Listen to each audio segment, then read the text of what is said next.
I thank you again for the invitation. I do want to start off by saying a couple things. I'm especially excited to be able to speak to graduate students because what I want you to take away from this is that a lot of the work that I'm doing came out of what I was doing in graduate school. It came out of my research interest. It came out of the research that I was able to actually conduct. It came out of the classes and the books that I read. It came out of the articles I was able to read. It also came out of the lecturers and presenters I was able to be exposed to. So I'm hoping that when you walk away from this, you'll get a sense of, oh, I'm involved in student organizations. I'm reading this book. I'm doing these things on campus, and they will actually inform the things I get to do when I'm done. But I also hope that you think about not placing limitations on the things that you're doing, because right now I am a diversity educator. I am a community organizer. I am a mental health advocate, and my background is solely education. So those are areas and realms, professional realms, that I would have never imagined I'd find myself in, but it was a natural progression based on the things I was interested in and found myself involved in. So again, my name is Nadia Richardson. I'm the founder of the No More Martyrs Mental Health Awareness Campaign and Val-Enriched Wellness, which is a diversity educational consulting company where we actually incorporate mental health into the diversity discussion and train individuals to be culturally competent to those who are living with mental health concerns. Again, those both came out of research I was doing, both came out of work that I was involved in. I am a first-generation American. My family line is Jamaica, Cuba, Guyana, India, Africa. And so I grew up with that kind of cultural mix and a passion and an excitement to kind of delve into communication and different art forms and different cultural expressions. And so I kind of naturally found myself in the field of diversity. But it wasn't until grad school when I started thinking about the lived experience of those with mental health concerns that I started to incorporate mental health into that diversity discussion, and it kind of propelled me into the work that I'm doing now. No More Martyrs came about in 2014 when Karen Washington passed from suicide. How many of you have heard of Karen Washington? Got maybe 1, 2 hands. So Karen Washington was an online presence. She had a blog called For Brown Girls. And in this blog, she talked about her own experiences with depression and anxiety. She talked about colorism and being teased for being a dark-skinned Black female. And she talked about coping and self-expression and really becoming comfortable with who she was. And she pushed back against things that she felt like impacted her negatively. One of the platforms that she had was speaking out about how Black women were represented in the media. She specifically focused on hip-hop music and how Black women were represented in hip-hop music, and she felt like it wasn't healthy. But when she passed in 2014, she had a pretty good online following. So a lot of people were surprised. They were like, wait a minute, she was college educated, beautiful. She had this online platform. She had a pretty good following. So when she passed, she had media coverage from Essence Magazine, Ebony Magazine, Huffington Post. There were reports about her. So everyone was just like, wait a minute, how could this happen? And for me at that time, I had a couple years out of grad school, I saw all these online conversations taking place about her, and I felt like they were kind of unhealthy. It was like, how could she do this? What was she thinking?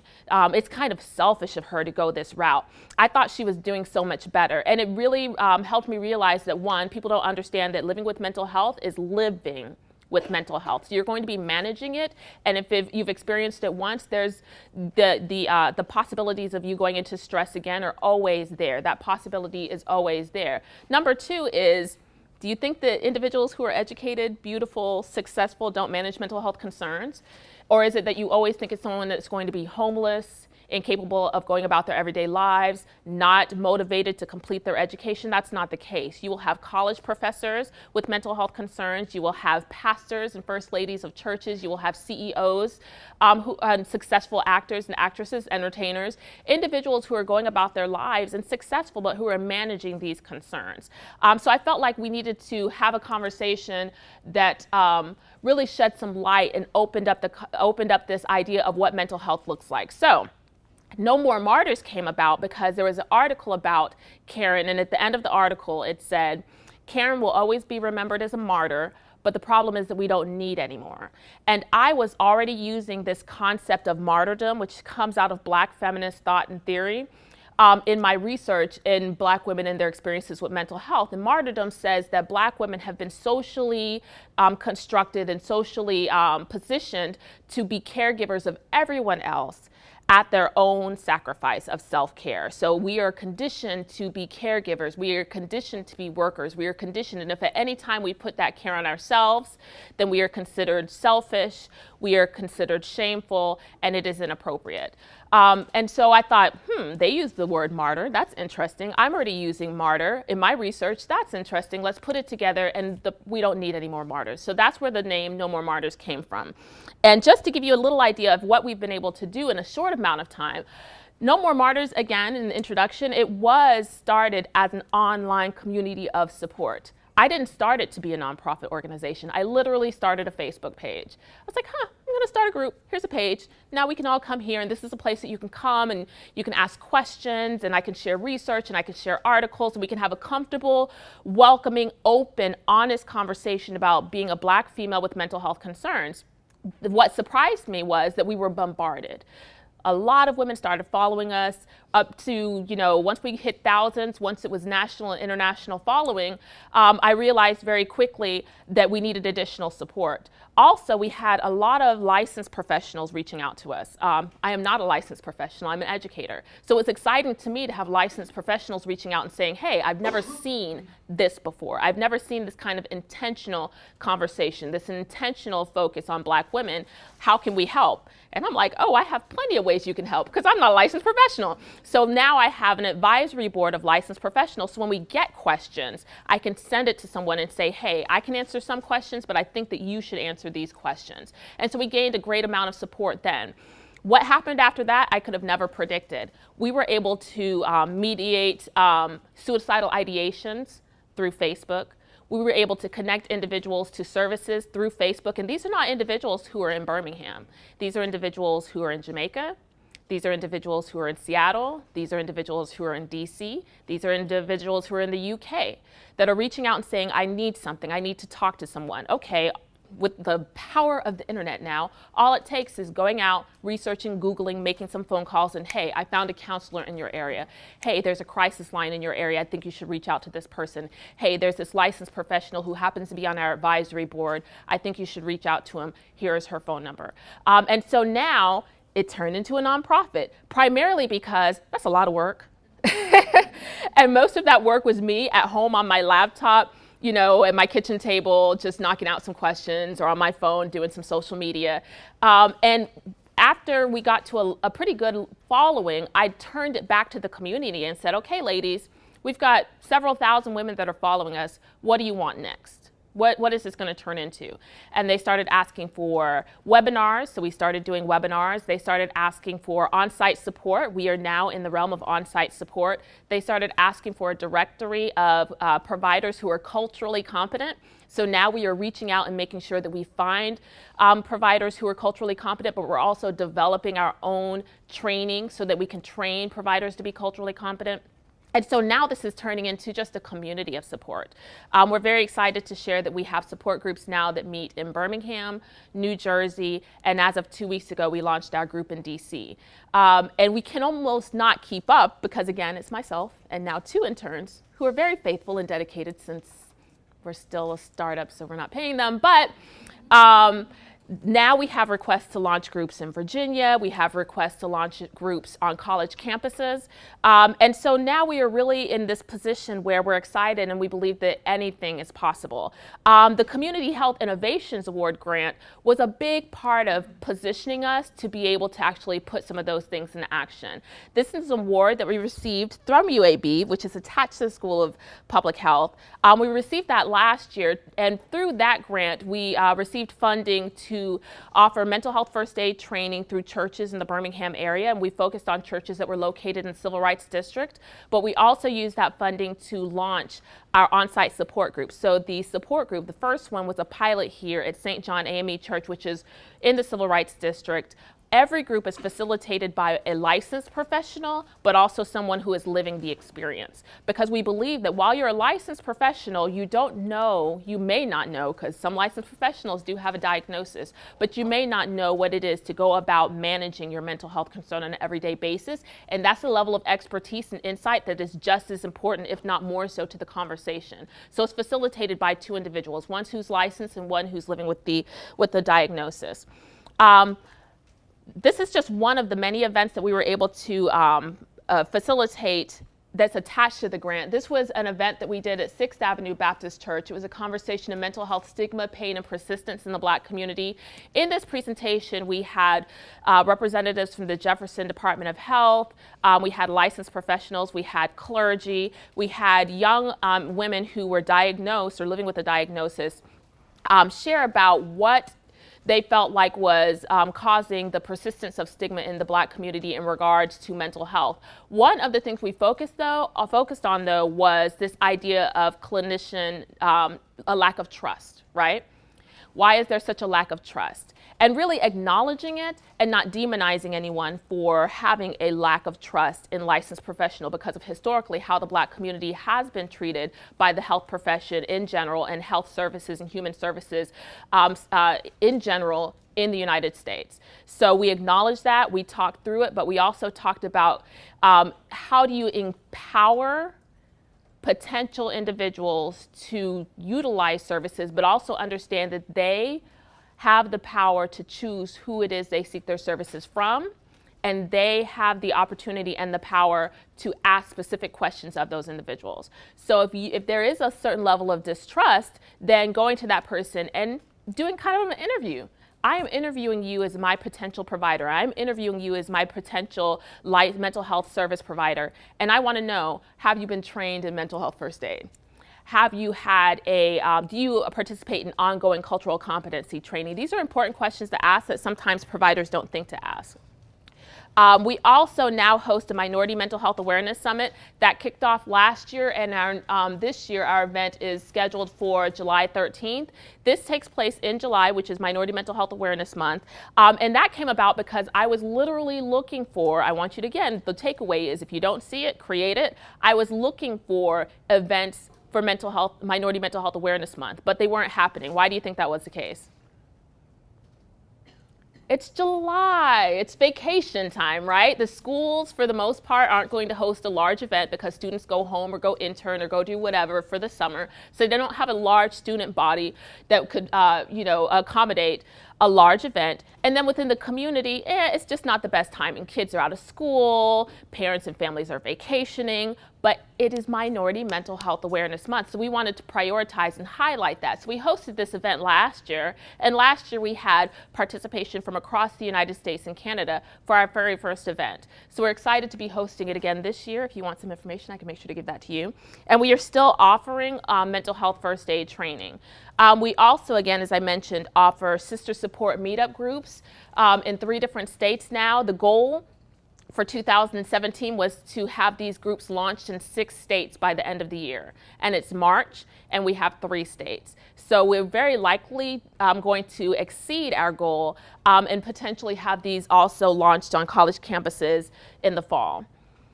And then one of the most exciting things that took place so far this year, and this happened just a couple of weeks ago, is we got a call last year from Congresswoman Robin Kelly's office and an invitation to speak at a congressional briefing on Black women and girls. That came about because of Michelle Shirley. How many of you have heard about Michelle Shirley? So Michelle Shirley was a Black female, recent law school graduate in California, and what happened was she was living with bipolar depression.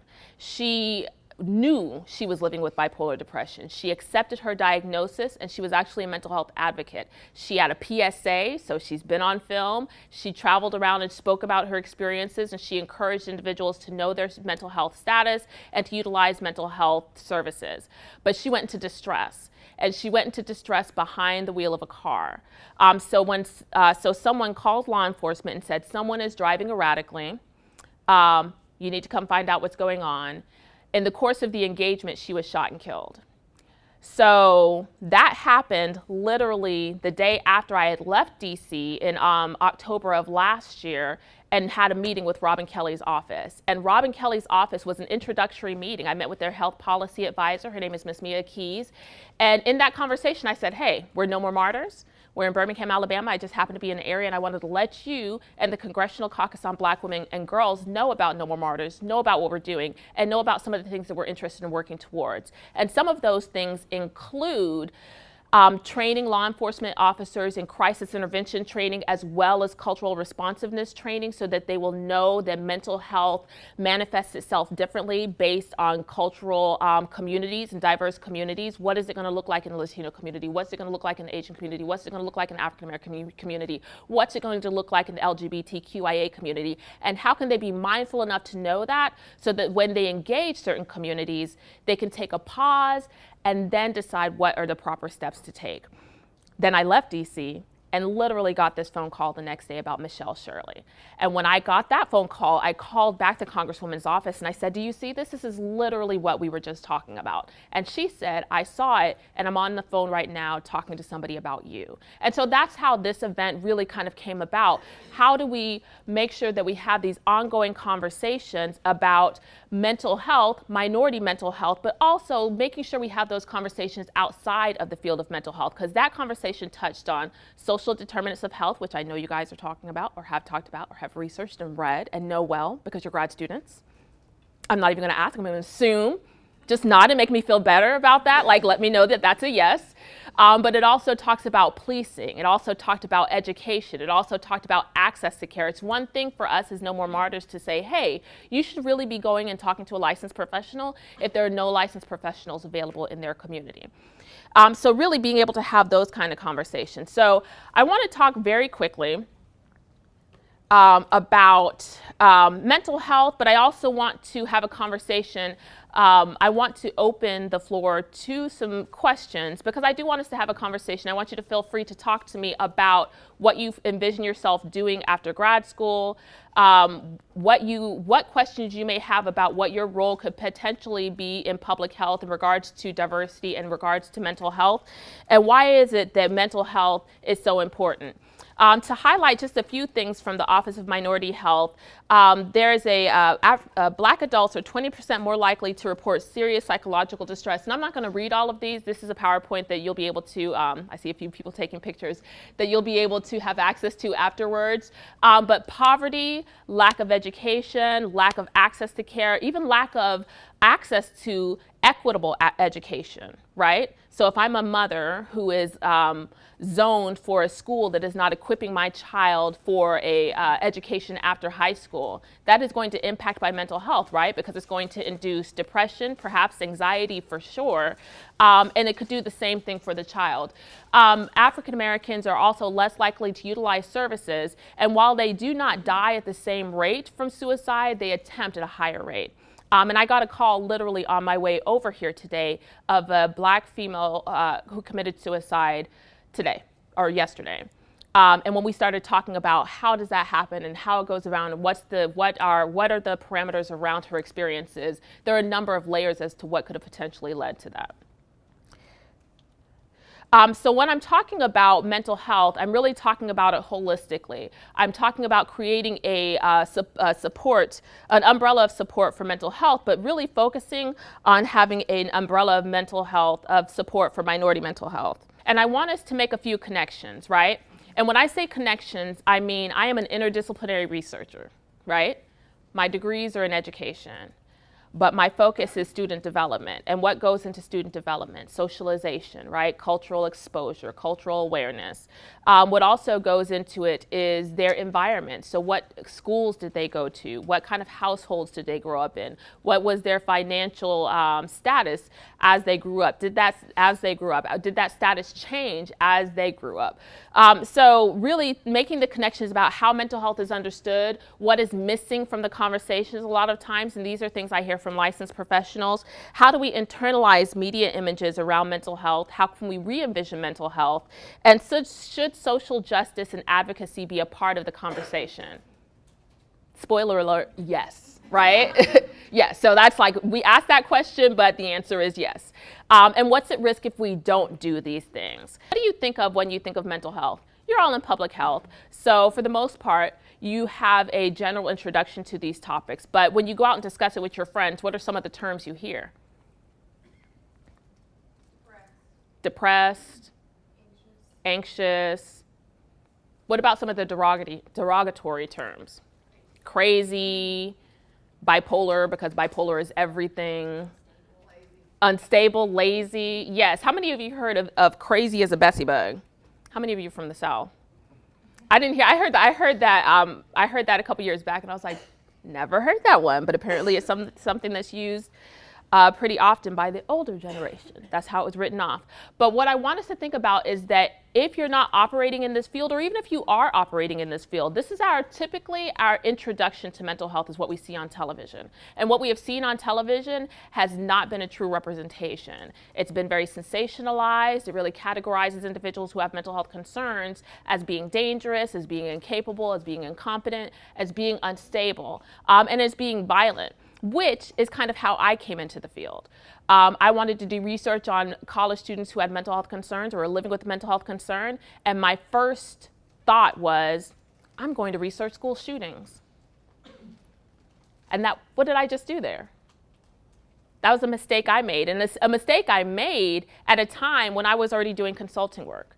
A mistake I made at a time where I felt pretty confident and comfortable in what I felt like I knew about cultural competency, and I still made that mistake of categorizing all individuals who are on college campuses living with a mental health concern as having the potential of being involved in a school shooting. And it was a humbling experience to step back and go, wait a minute, how did that happen? Well, because of this. Because my introduction to school shootings was CNN, MSNBC, Fox, what's another? Al Jazeera. Because when a school shooting happens, what happens? It's looped. You won't see anything else for at least 48 hours. It's looped. And so for me, it was just like, wow, that is my introduction. But what about students who are living successfully with a mental health concern? What about students who are persisting through their college education with the diagnosis? What do we know about them? Not much, because their stories aren't being told. And so that's why I chose to take a different angle with my research. And that's kind of what led me to the work that I'm doing now, is how can we have those conversations about individuals who are having difficulties, but also individuals who are living successfully and managing it successfully. But first, we have to make sure that we push past these kind of internalized ideas that we all have, because that's our introduction, is mental health, or media representations of mental health. We also have to consider how we understand disability in general. So how many of you have already seen these and you're very familiar with these models of disability? Nod your head. There are probably instructors here that are like, yeah, you better nod your head. We talked about these things. So the traditional model of disability is the medical model, right? The model that says I'm solely focused on diagnosis. I only want to know what your symptoms are. And so if I come to you and your symptoms are, I'm depressed. Okay, I can't get out of bed. I have fatigue. I can't. Okay, so I'm literally only focused on your symptoms. And I say, you know what? I go to my manual, I go to my DSM, and I say, you're depressed. And then I go over here and I write your prescription and I hand it to you. But I've not asked you any other questions, right? I don't know what your home environment is like. I don't know if you're working. I don't know what your financial status is like. I don't know if you're in healthy relationships. So if you are in an unhealthy relationship, is that prescription going to help if you go back into a domestic violence situation? Or is your depression still going to stand because you're in that environment that's actually inducing your distress? The medical model doesn't concern itself with any of those. On the flip side of it, the social model does, but almost to a fault. The social model doesn't necessarily put any emphasis on the biological and chemical aspects of living with a mental health concern. And it can be biological and it can be chemical. It's not always going to be situational. It's not always going to be birthed out of trauma. It's going to be a little bit of both. And so I tend to lean towards the biopsychosocial model of disability. And that is one where I am literally asking you those questions, but then I'm asking you those other questions. And then if I do choose to write you a prescription, I'm asking you, do you have transportation to get to a pharmacy to fill that prescription? Do you have the financial means to fill that prescription? That prescription needs to be taken with food. Do you have access to a healthy foods? Do you have access to fresh foods? I'm asking you those other questions about your experiences that are going to sustain your health. The issue a lot of times with mental health, though, is that we are still very much focused on the medical model. But you as public health professionals are going to have the opportunity to step outside of that and look and work very actively and collaboratively in your communities to ask those other questions, because those are just as important. And we're going to talk a little bit about that towards the end when we talk about policing. So redefining strength, re-envisioning wellness, building community. That is kind of our slogan, right, with No More Martyrs. But a big part of that is because a lot of the women that we interact with are women who have never seen a counselor, right? They haven't even felt comfortable enough to talk to someone about what they think is going on because of shame, because of fear, because of not wanting to be associated with being mentally ill. And so their first introduction to No More Martyrs is, I kind of been feeling this, but I don't really know what it is. But then they come into a community of women who do know what it is, or do have a diagnosis and have that experience. And so now by hearing those stories, they feel empowered to prioritize their health in the same way. This is why we like to use the tool of storytelling. And really, PSAs are storytelling, right? When you see someone, any kind of PSA, whether it's Heart Health Month, whether it's stroke, whether it's diabetes, whether it's, the big one now is on television, the smoking ones that kind of jar you, right? Where there's, you know, individuals, I think the last one I saw last night was a young man who was in his 50s, and that's young. Nod your head, that's young. In his 50s, he had a heart attack, and so he lifted his shirt and he showed the scar going down his chest at 50 and showed how difficult it was for him to walk up and down stairs.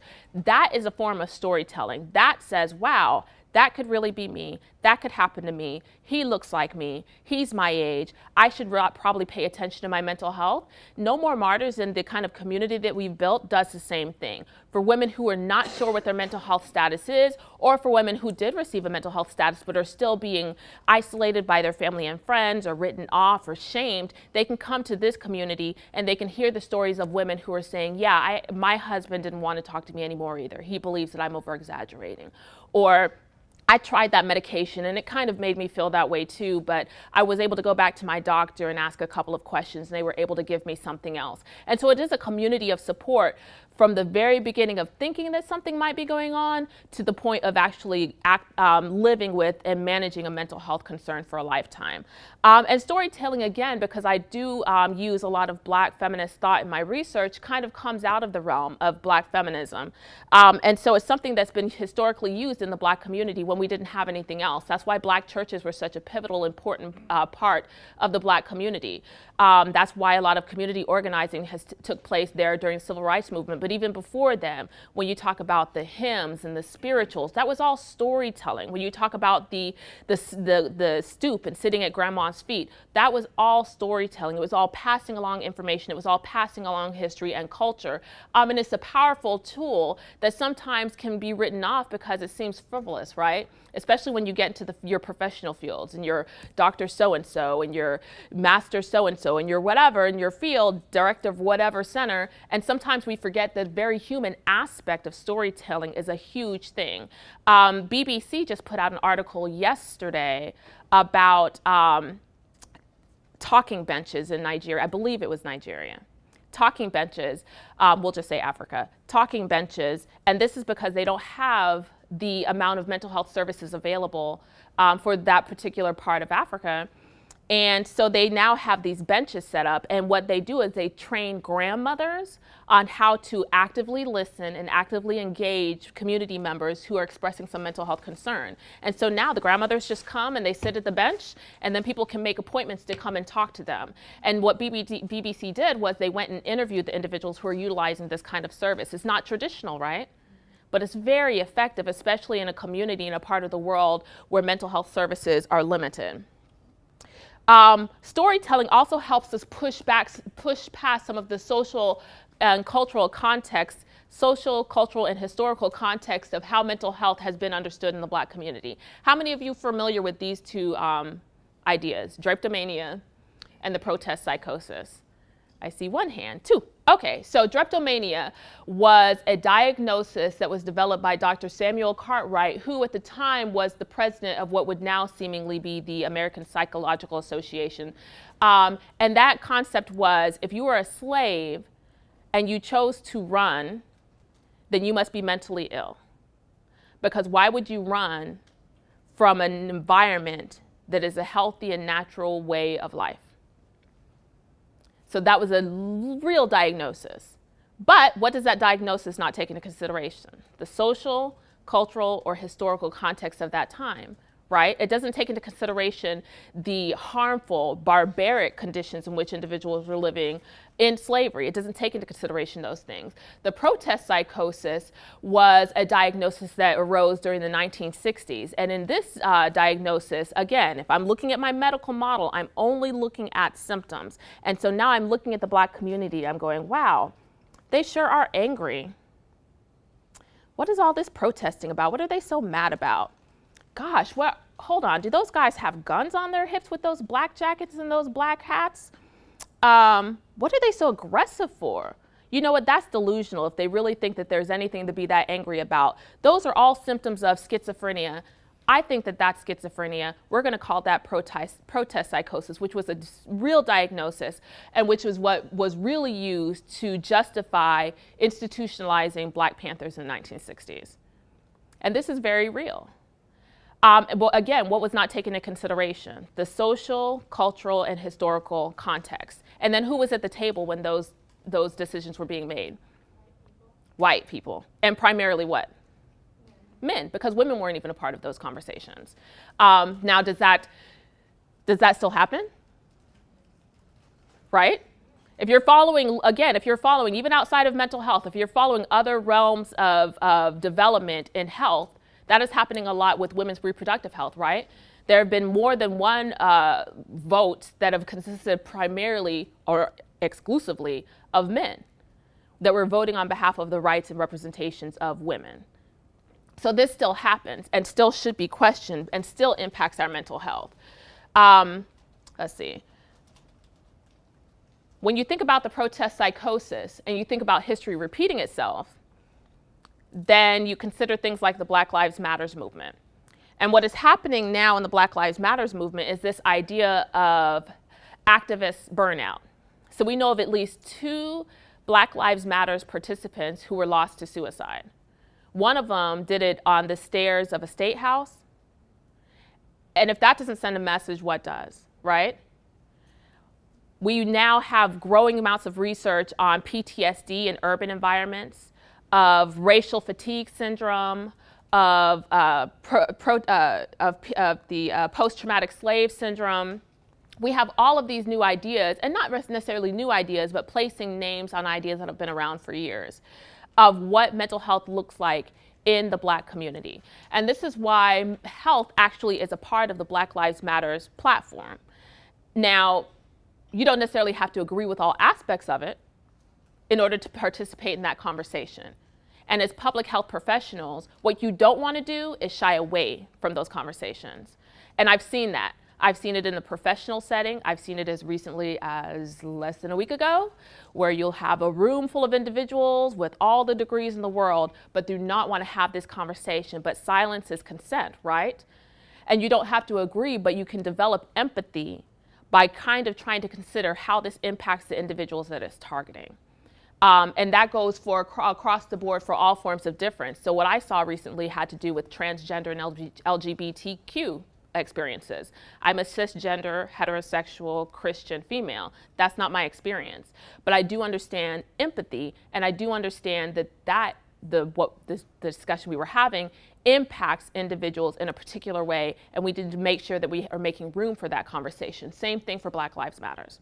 We need to make sure that we're making room for these conversations when we're talking about mental health, cultural competency, cultural responsiveness, and making sure that we understand that this looks very similar across generations, right? We have Trayvon, we have Emmett, and they're individuals who have seen both. They're individuals who that memory of both of those things is still very fresh and new, and it's almost so familiar that the fatigue and feeling of the fact that nothing has changed can actually induce distress. And what I mean by that is no more martyrs, right? We have an online following, I'll say, of about, I think our online engagement on a daily basis is about between 8,000 and 9,000 on a daily basis. But if there's a police shooting video, it'll jump to over 100,000 in less than 24 hours. And we're bombarded with messages. I'm so sad. I can't stop crying. I gotta go to work in the morning. I'm the only one in my office that looks like me. How can I go in there and talk to them about this? I don't even wanna go talk to them about this. Or I went to my office and I overheard conversations of individuals saying, well, he got what he deserved. Or, you know, or the police, the police handled it the way they should have, and they couldn't have done anything differently. All of those different kind of conversations that can be very triggering to someone who is already managing some level of distress, right? But also a part of this conversation is the fact that why are police officers the front line of engaging individuals who have who go into mental distress? Should that be the case? Are police officers public health professionals? Are they trained in mental health? They're getting more training, but is that their primary focus? And the fact that they are typically the ones who engage individuals who are in mental distress, and they're the first ones to engage, is actually a reflection of us and our society as a whole, and how we are failing in regards to our public health policies. And I'm hoping that some of you in this room will be a part of bringing about the change that's needed so that law enforcement isn't the first person to be called. Or if they are called, they have the proper training to know who to reach out to so that they can meet them there, right? Which is actually something that's being tested out and tried out in different cities.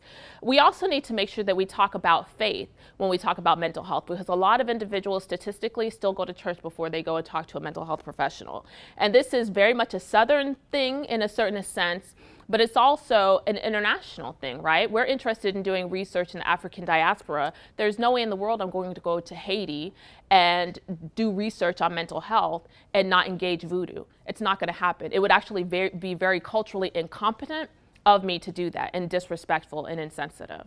I have to be able to engage all the cultural and historical and religious ideas of how individuals cope with mental health. And I need to do it with respect, with empathy, so that we can collaborate. Because when we leave, there could be some kind of community engagement, outreach effort or initiative that's implemented by the community members that actually incorporates some of that religion, if that's what the community asks for. And that's another thing too, is as professionals, especially public health professionals, we get passionate, right? We want to go out there and change the world. But if I come into your community and I'm like, hey, you know what? She's like, wait, what? Hi, I'm Dr. Richardson, and I'm a mental health advocate and researcher and an expert in the field. And I've really done a lot of research on your community, and I'd like to come in and implement this project because I believe it's exactly what you need. And so I'm going to come in and schedule some time with you, and I'm going to give you the complete outline of how this should be implemented in your community. And then we can launch this in August. What do you think? You'd be like, who are you? Who are you? I know, exactly. What do you think you know about my community? Yeah. I live here. This is my home. My aunt lives down the street. My church is around the corner. My gym is up the block. You know what I'm saying? Like, who are you? Do you know anything about my community? But a lot of times that happens versus having the community being active participants. It'll sound a lot different if I come and say, hi, my name is, you know, that Dr. Richardson thing, I don't use that too much in the community. Hi, I'm Nadia Richardson, and I'm a researcher, and these are the kind of things I'm interested in. And I'd want to know if you'd be interested in having a conversation. I'd like to learn a little bit more about what your community is doing in regards to mental health outreach and what you feel like the needs of your community are, and I'd love to have a conversation with you. And if there are any other community members that you know of that you think should be a part of this conversation, please invite them. As a matter of fact, I'll make sure to order dinner if you could just let me know how many people will be there. Right? Doesn't that sound a lot better? That sounds a lot better than he's like, yeah, let's do it. That sounds a lot better than me, the expert, coming in. Now, do I have a knowledge set, a valuable knowledge set? I hope so, because I went to school for a long time, right? So there's something of value that I'm bringing to the table, but it's not as valuable as the cultural and community expertise that you have for being there. What I'll always say is I'll never be as smart as my grandmother, right? She lived a lot of years, raised a lot of kids, lived in different parts of the world, and so she has this expertise that's just based off of experience and exposure. And so to not place value on that, because I read a lot of books and did a lot of research, is actually very arrogant and culturally incompetent. It's going to limit my ability to be of any service to any particular community I have the opportunity to engage.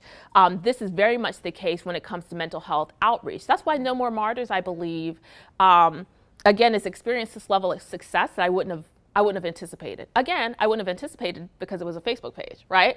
So, but also now that it's growing and growing and growing, it's just like, oh, I had a conversation with a lady today who said, you know, just let me know whatever you feel like you need, because it's a community, it's a sisterhood, it's something that's beautiful, and I want to see it continue to grow. Like, that only happens, I believe, because individuals feel connected to it, and they're not going to feel connected to it if it's all research and all literature. It needs to be the lived experiences of the individuals that you're looking to engage.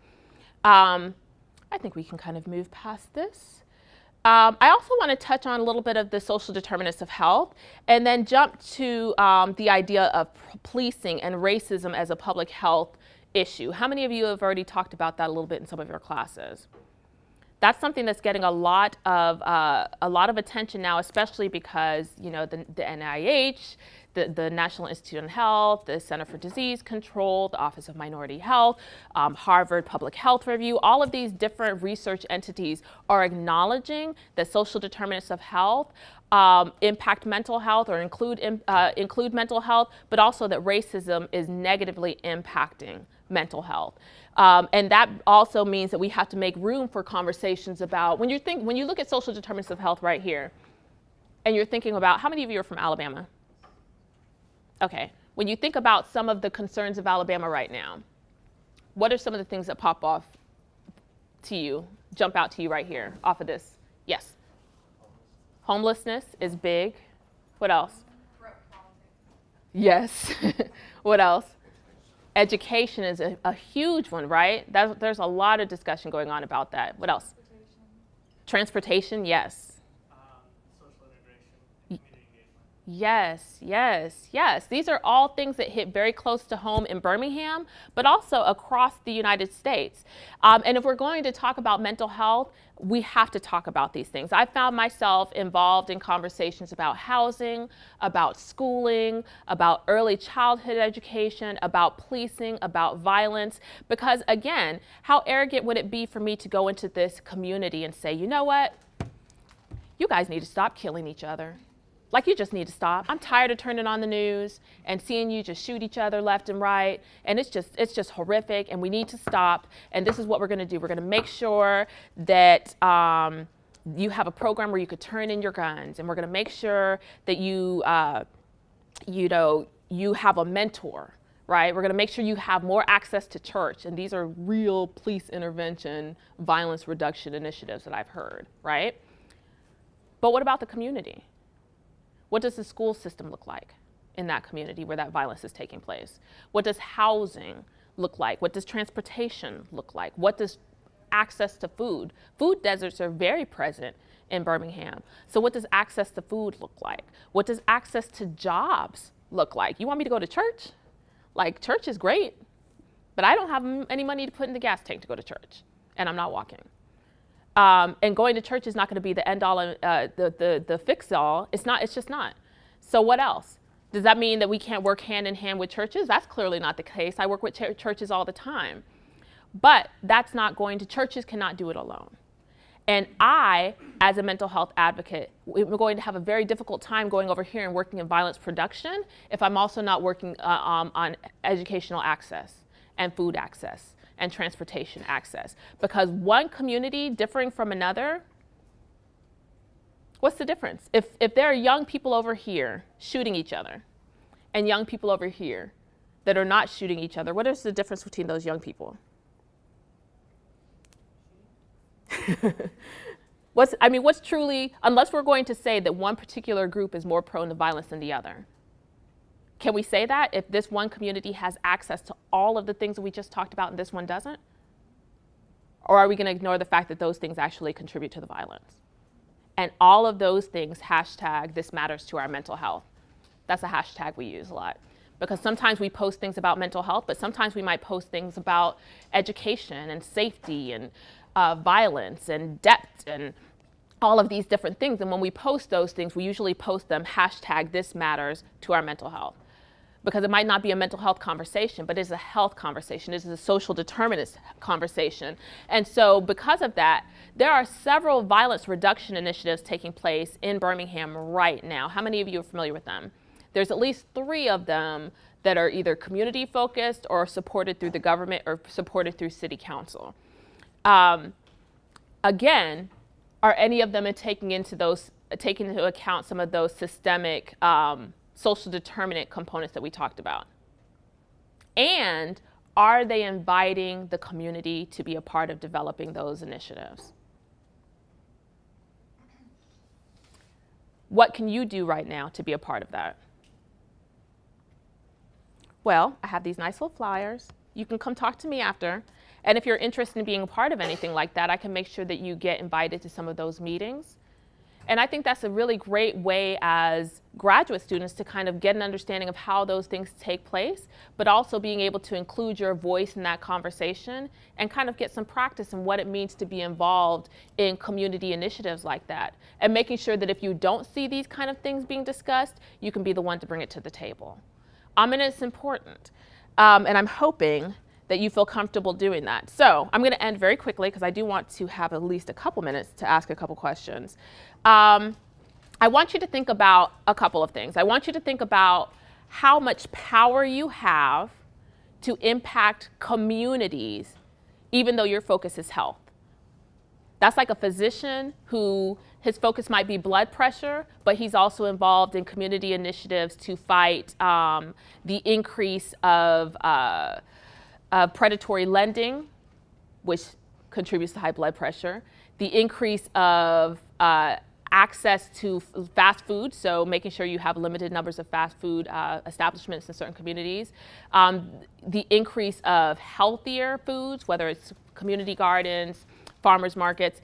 How do you advocate? You can be a physician and be involved in those things. You can be a social worker and be involved in those things. You can be a public health professional and be involved in those things, and make sure that they're part of your conversation.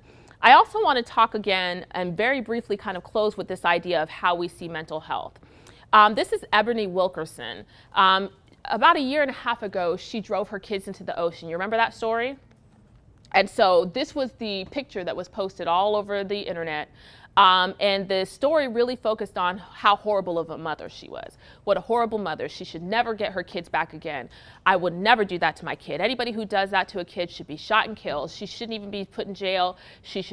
We shouldn't even waste the tax dollars. These are literally reading comment sections, which I try not to do very often for my own mental health.